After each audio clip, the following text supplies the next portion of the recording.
Now that we have tested our distance sensors working correctly with code, it's time to wire up the Wi-Fi. And this is where things start to get a bit tricky, because the ESP8266, this runs at 3.3 volts, and the Arduino is running at 5 volts. So if you just plug things straight in, you risk frying this chip. Now, you can see that the Arduino Uno does have a 3.3 volt power out, and so why don't we just use that? The issue with that is that 3.3 volt power, it can only sustain a fairly low amount of current, and apparently this chip sometimes wants to draw more current than that can provide, whereas the 5 volt power out from the Uno can do more current. The ESP has 8 pins. We only need to use 5 of them. We obviously need to use the 3.3 volt power one, the ground, and on my chip it's called EN. On the internet, a lot of the time you see it's called CHPD. We need to connect our 3.3 volts up to that as well. And then TX and RX, transmission and receive, that's what's going to send data to and from the Uno. Then these other 3 ones, the reset, the IO 0 and 2, we don't need to use these. These can be used in scenarios where you can put code on this itself and run things from this rather than running them from the Arduino. But I want to use the code on the Arduino and run things from there, so I don't need to connect these to any sort of outputs and do logic on them. And I don't need to use the reset because we can use the firmware that came on this out of the box, and we don't need to install any special firmware on it. Here is our 3.3 voltage regulator, and the way it works is you just choose somewhere to plug it into the breadboard. It feels like it can take quite a bit of force to go in sometimes, that's fine. And so the right pin is the voltage in, which will be 5 volts. The middle pin is the voltage out, 3.3, and then the left pin, you need to connect that to ground. So first we will ground it using the left pin, and now we will connect the 5 volt rail up to the V in,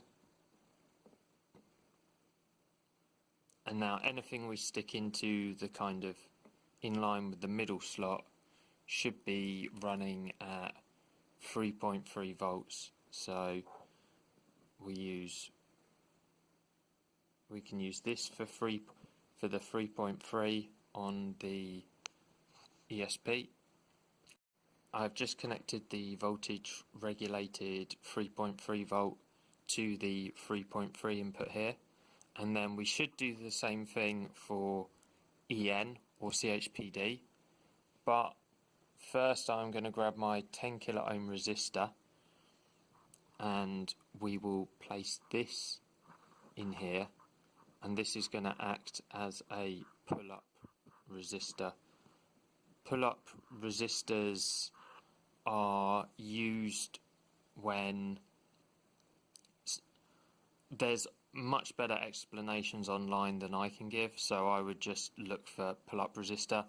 But it's basically when there's like random electromagnetic stuff coming in, it avoids a very small signal being classified as on. Yeah, so it avoids these random electromagnetic fluctuations making something think it's on when it really shouldn't be based on your circuit. And some of these chips have like internal pull-up resistors, but I read online that for the CHPD sometimes they're not good quality, so it can be good to put your own one in, and that's why I have this pull-up resistor in front of the CHPD connection. Grounding the ESP is the next step. Connecting TX of ESP to the RX on the Arduino is fairly simple. Even though this is 3.3 volts, that's 5 volt. Arduino will still detect it as high, so we don't need to mess about with the voltages here. And I either used 2 or 3 for this. I forget which way round, and this cost me a lot of time before, having the TX and the RX the wrong way round in the code. Spoiler alert, I made a major mistake whilst building this circuit, which I'll show you just now. So I hooked the ground from the Arduino up to here, so everything along this rail is grounded, but I made the mistake of putting the ground of the ESP into this slot here, and you can see by the white gap that this rail is not connected to this rail, so this wasn't actually grounded and the ESP chip wasn't working. And to fix it, you just take it from the wrong rail and put it actually into your connected row. So watch out for silly mistakes like that and learn how to use a breadboard properly, unlike me. Connecting to the RX of the ESP is slightly trickier because, again, coming out of here is 5 volts. We don't want to damage our chip, so we want to step it down to 3.3 volts, and I don't have any more of these. So I'm going to build a voltage divider with a 2.2 kilo ohm resistor and a 1K one, which should help you change 5 volts into about 3.3. First, we take our Uno TX, which is going to be 2, and we've plugged it into a column on the breadboard. And then, which way round did the resistors go? Resistor, and this will be connected in series with the 1K ohm resistor is in series with this TX out of the Arduino which is going to go to the RX of the ESP. And then we take our other resistor, we put this also in series. Then our other resistor, our 2.2k ohm resistor, it's in series with the 1k one, and then it goes to ground. And so this is going to split the voltage so that some of it goes to the ground, and in series in between these resistors, what comes out of here should be a reduced voltage. So 5 volts here, and then with this voltage divider trick you get 3.3 volts at this point, and the rest of the stuff goes to ground, and all that's left is to connect this reduced voltage up to the RX of the ESP. Mistake again, I had my RX and TX the wrong way round.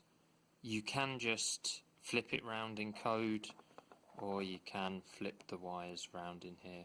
So if things aren't if things seem like they're randomly not working, yeah, be sure to check your wires are all in the correct place. And so, I mean, it's not going to damage them if you get them the wrong way round, because it's still... Is that fine?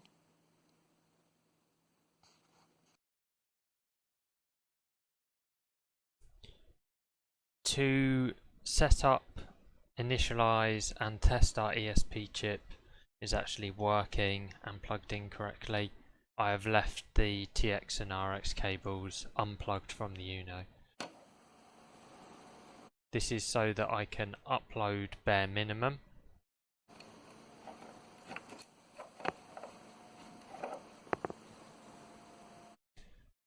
With our bare minimum and ESP plugged in, we open up serial monitor, and to check it's working you type AT send and you want to see an OK back.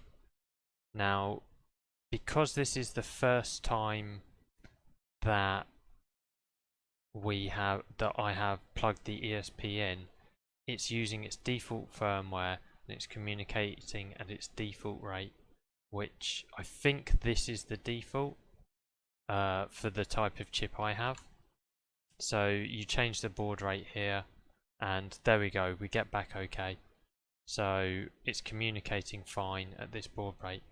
The problem is that when we move to using software serial isn't quite good enough to perform well at such a fast rate. So we're going to need to tell the chip, hey, stop operating at 115200 and go down to 9600. And this is achieved with AT plus UART-def. Then you choose your baud rate, send, comes back OK, and now we don't see any OK back here. If we go to 9600, we get OK back. Brilliant, we have successfully changed the baud rate. Whilst you are in this bare minimum example, there's some other useful commands you might want to try. This shows the firmware that's running on your ESP8266. These are the versions I'm running. This can be useful if you're looking at a tutorial and they have something different and it's why is their stuff different? Well, maybe they have different firmware or a different version, but for this project you can just use the ESP8266 out the box without having to flash the firmware if it's these versions. Then, whilst it's still on bare minimum, you want to connect to your Wi-Fi with a command like this. What's nice about this is that you only need to do the connect once, and then if you unplug things or upload different sketches, the ESP should still remember your connection, and so you don't need to put this into your code and maybe accidentally copy and paste it somewhere. You can just do it once here now. It was a good job I tried to demonstrate this because I'd forgotten a crucial step. If you just try and straight away put in your Wi-Fi and password, it doesn't work. You need to set the wireless mode on the ESP8266. One means that it can connect to your wireless network and then things can connect to it through the wireless network. Two makes it act as an access point in itself, so people can connect directly to it rather than having to go through your Wi-Fi. And three is both at the same time. You only need CW mode 1 for this, but as soon as you've set it to CW mode, the connection goes okay and you should get this message back. We have successfully set the baud rate to 9600 and it's connected to our Wi-Fi. So we now take the wires out of the hardware serial 0 and 1, put them in 2 and 3,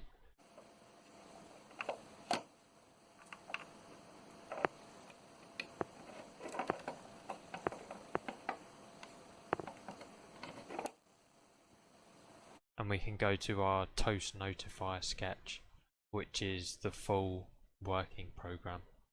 And because we've put things into 2 and 3, we need to declare that as software serial. Remember to set baud rates to 9600.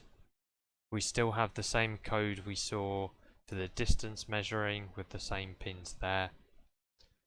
But now the main difference is in our loop, when we see that toast is in front of us, we can now do a web request with our ESP. So if we're just doing a simple web request, then what's all this crap here? What's this last ready time and stuff? Well, if you think about it, when the toast first pops up, it will detect it and send a notification saying toast. And then 1 second later, if the toast hasn't been taken out, the toast will still be under the distance threshold. It'll try and send another request. So we put a debounce mechanism in place which limits it to only send a notification every 30 seconds at most. Therefore, you'll only be notified once when the toast pops up. Then what's this while true loop in here? This is checking that our request to the toaster went okay. If our request didn't get to the server okay, and then we don't send any more requests because it's not been 30 seconds, the person's not going to get their notification. So we keep trying to send the request, and then if we realize that okay, the request was sent off okay, then we can break the loop and we don't need to send any more requests. Please note there is a bit of a flaw here in that this only checks that the request was sent off okay. If the server comes back with a 500 or a 404, this code still thinks, alright, request was sent off okay, and we got a sensible response back. Therefore, we should break because everything worked. So this code you can improve if you want and try and check response codes or response bodies. That would be an interesting exercise. If we look at the actual code for send ready request, so I wrote this function, but it relies heavily on the center Wi-Fi function that I got from this really nice guide on using ESP8266 with Arduino Uno by I'm Jeff Paradis, and yeah, it's a very useful guide. Got lots of things in, and it has these useful functions for sending commands to the Wi-Fi and printing back their response in the serial port. As to what strings we actually send through the Wi-Fi, the first one is just opens a TCP connection to your server. You can replace this with whatever your server is, or a raw IP address, and make sure you have the port correct as well. Then the next line is an important but difficult one. So this SIP send, this second number here, is the number of bytes you are planning to send in your HTTP request. And if you get this too low, then when you go over it, it will throw an error. If you set it too high, then it will expect you're going to send more data and just hang. So how do I know how many bytes I'm exactly going to send? Well, I know what lines are going to be in my HTTP request, and if I just go to a simple character counter, because I'm only using ASCII characters, each of these are 1 byte, and I remove new lines. I'll show you why. So without new lines, it's 69. And then in the code for each of these lines, when it does this serial.print line, this print line is going to automatically add a carriage return and a new line character. So for every line we have, all 4 of them, this counts as well, we will have a carriage return and a new line. So that's 2 bytes for each of these. So that's 2, 4, 6, 8 we're going to have to add on. So if we go to our character counter, this is 69.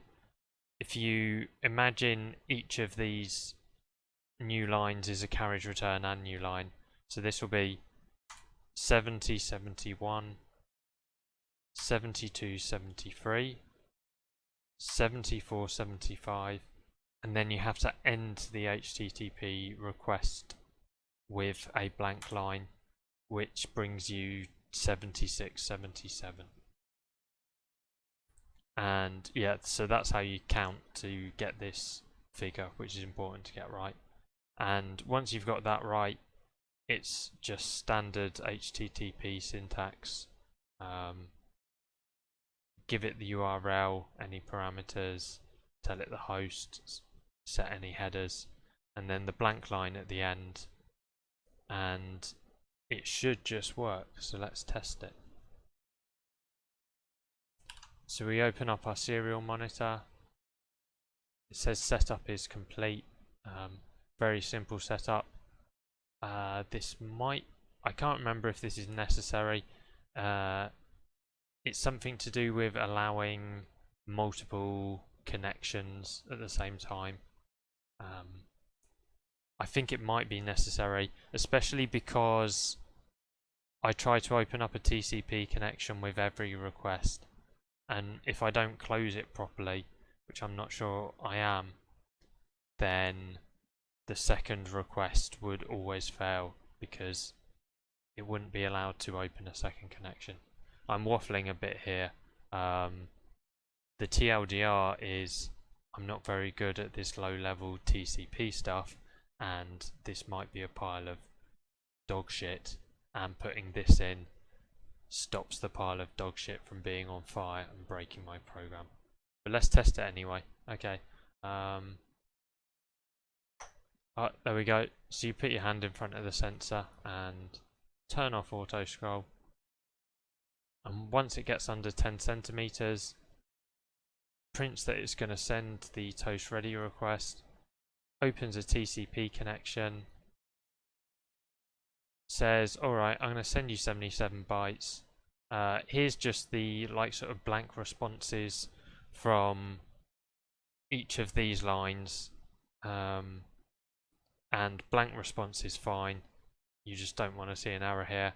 And then after this final empty line, it's received the 77 bytes, sends it off OK, server reads it, sends us a notification on the phone, we go and butter our toast, we have some nice toast to eat, everybody's happy, yay. And I can also show you the... turn auto scroll back on, show you the debouncing.